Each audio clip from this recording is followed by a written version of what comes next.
विश्व हिंदू परिषद बजरंग दल वडोदरा महानगर ने आज डिस्ट्रिक्ट कलेक्टर ऑफिस में एक प्रेजेंटेशन दिया। एमपी पप्पू यादव, कांग्रेस प्रेसिडेंट मल्लिकार्जुन खड़गे और एमपी राहुल गांधी ने अयोध्या एमपी अवधेश प्रसाद और समाजवादी पार्टी प्रेसिडेंट के खिलाफ केस किया था और जिन्होंने हाउस कॉम्प्लेक्स में संतों का भेद पहनकर सनातन संस्कृति पर हमला करने का ड्रामा किया था, जिसे आज वडोदरा शहर के सभी सनातन हिंदू संतों और युवाओं ने कलेक्टर ऑफिस में पेश किया और डिस्ट्रिक्ट कलेक्टर ऑफिस पहुंचकर यह पेश किया कि एमपी पप्पू यादव द्वारा संसद परिसर में भगवा कपड़े पहनकर राम मंदिर का चंदा चुराने का जो विरोध किया गया, उससे हिंदू साधु संतों में बहुत गुस्सा है। हिंदू धर्माचार्य ने इस प्रदर्शन को सनातन धर्म, भगवा कपड़े और भगवान श्री राम का घोर अपमान बताया। उन्होंने महामहिम राष्ट्रपति और लोकसभा स्पीकर से मांग की है कि पप्पू यादव का एमपी पद तुरंत रद्द किया जाए और उनसे जुड़े सभी लोगों के खिलाफ सख्त कानूनी कार्रवाई की जाए। उन्होंने कहा कि पप्पू यादव को संतों और सनातन धर्म के चरणों में सिर झुकाकर माफी मांगनी चाहिए। रिपोर्टर राहुल राजपूत।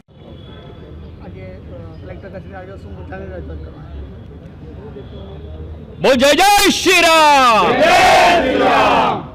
विश्व हिंदू परिषद અને બજરંગ દળના માધ્યમથી આજે આખા ભારત વર્ષમાં આપે બધાએ પંચતંત્રની વાર્તાઓ સાંભળી હશે બાળપણમાં અને એનાથી કંઈ શીખ્યા ને બોધ લીધો હશે, કિંતુ આજે આપણે જોયું કે થોડાક સમય પહેલાં જેમ આપણા ભારતમાં મંદિર અને એનું પ્રાંગણ એક પવિત્ર સ્થાન માનવામાં આવ્યું છે, એવી જ રીતે આપણી જે સાંસદ છે અને સંસદનું પ્રાંગણ પણ એક પવિત્ર ભૂમિ છે। એવી પવિત્ર ભૂમિ કે જ્યાં આપણા પ્રધાન દંડવત પ્રણામ કરે છે, વંદન પ્રણામ કરે છે। એવી પવિત્ર ભૂમિમાં એ પંચતંત્રની વાર્તાની જેમ બોધ લઈને અને 5 જણાની ટુકડીએ જે ષડયંત્ર કર્યું છે, એના માટે આજે અમે વિશ્વ હિન્દુ પરિષદ, બજરંગ દળ અને તમામ હિન્દુ સંગઠનો, હિન્દુ સનાતનીઓ તરફથી એક પંચ મંત્રનું લઈને આવ્યા છે અને આ પ્રભુ મર્યાદા પુરુષોત્તમ શ્રી રામચંદ્રજીની એ પવિત્ર ભૂમિ છે કે જ્યાં રામ રાજ્યનું સ્થાપન થયું। રામ રાજ્ય એટલે સબકા સાથ, સબકા વિકાસ, અને જ્યાં આપણે સ્વપ્ન જોઈ રહ્યા છે કે આ ફરી રામ રાજ્યમાં પરિવર્તિત થાય। મહાત્મા ગાંધીજીએ આ રામ રાજ્યનું સપનું જોયું અને અંતિમ શ્વાસે બી હે રામ બોલીને આપ અહીંયાથી પ્રસ્થાન કરી ગયા।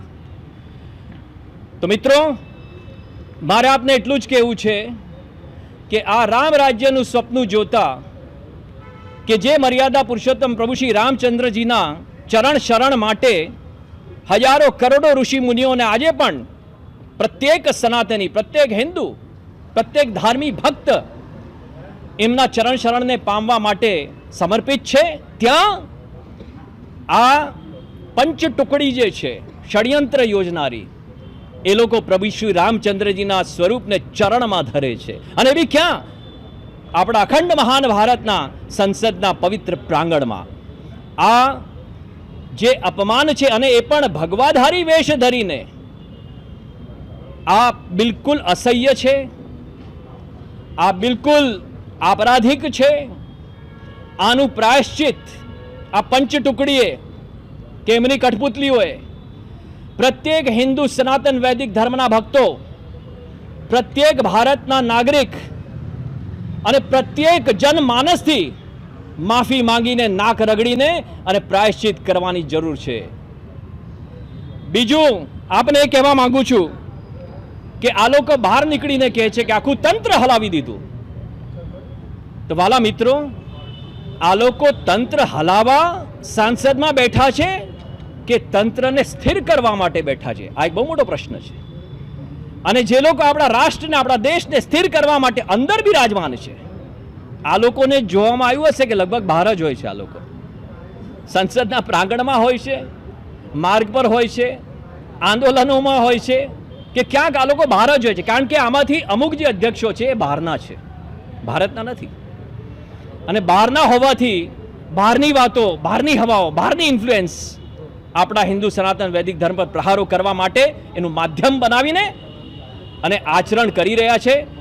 તો હું આજની યુવા પેઢી જેનઝીને હાથ જોડીને રિક્વેસ્ટ કરું છું, વિનંતી કરું છું કે આપણા જે અધિકારો છે, આપણી જે ભારતીય પરંપરાઓ, સભ્યતા, સંસ્કારો છે એનું અધ્યયન કરે, ગીતા વાંચે, શ્રીમદ ભાગવત વાંચે, રામચરિત્ર માનસનું અધ્યયન કરે, ધર્મશાસ્ત્ર વાંચે, બ્રહ્મસૂત્ર વાંચે અને આ જુઠ્ઠા નાટકીય જે સંસદના પ્રાંગણમાં નાટક કરે છે, તો શું આપણા દેશમાં ઓડિટોરિયમમાં ઓછા પડી ગયા છે?